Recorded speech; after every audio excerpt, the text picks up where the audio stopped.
Tell me about Call Me, Alabama. There's a story behind that. So that was not my tagline. So I had this tagline, being the fact that I had started growing, right, and becoming, I guess, a force in Alabama in the marketing and legal space. It really caused such a stir in Alabama. I became arch enemy number one, to the point where the bar was messing with me a little bit, or not messing with me, but scrutinizing me. And, got to the point where I even went down and met with them once or twice, and we had this tagline. And I came up with this tagline. I didn't originate it. There was, banks are everywhere in Alabama. And there was this one bank here. It says, "We are your bank, Alabama." We are your bank. And every time I watch the TV, I'm like, "Oh, you're not my bank, right? You're not my bank." But they would tell me every day, "We are your bank." So I came up with a slogan. My taglines, first tagline I put is, "I am your attorney." Okay.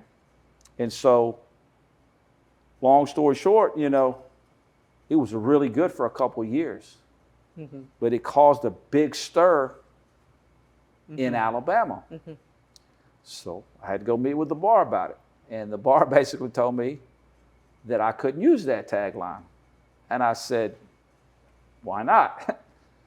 I said, "I could understand it could be misleading if I sent you a letter telling you that I am your attorney.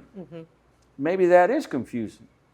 But you're telling me, and you don't have a sense of humor, that so someone's going to be sitting in a chair watching the television who had been in an accident a week before, and I'm going to say, 'I am your attorney,' and they're all of a sudden going to have some magic puff moment and say, 'Oh yeah, Alex is my lawyer.'" They're like, "Yeah, you're right, but you still can't use it." So I said, "Well, what can I use?" And then they said, "Let me be your attorney," or "Can I be your attorney?" But I didn't like it. And one day, for about 6 months, I just couldn't use a slogan, or a year. I was just sitting at home. I think I was drinking a bourbon. It's those bourbons.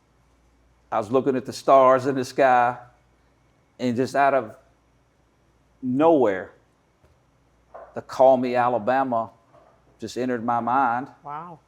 And I did the tagline, and I will tell you, there's a biblical phrase that says, when one door closes, one opens. And the "Call Me Alabama" has resonated. It resonated. It swept Alabama. It's become a famous tagline. And now all the people who complain should have let me just keep using "I am your attorney." It's patented, it's trademarked. That's another thing we didn't talk about. I can't go anywhere walking without somebody screaming it at me. And so it's a blessing in disguise that it happened that way. I actually like "Call Me, Alabama" a lot better than "I am your attorney, Alabama." If I may share something with you about the "Call Me Alabama." So if you look at my boards, it says "Call Me Alabama."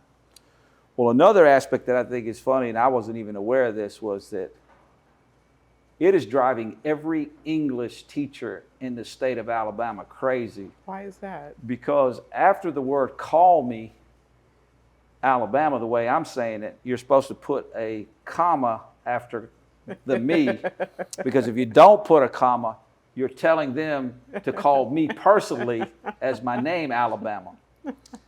And so next thing I know, I get letters for a couple of years from different English professors trying to explain to me, from emails to letters, that I am butchering the King's English.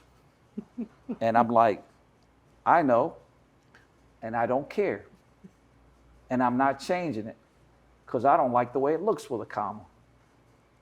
And that is a joke, but that is a true statement. And all that did, there were articles written about it. All news is good news from a branding perspective. Of course. So thank you, English teachers of Alabama. I appreciate you being concerned about the comma. And it's never going to be there.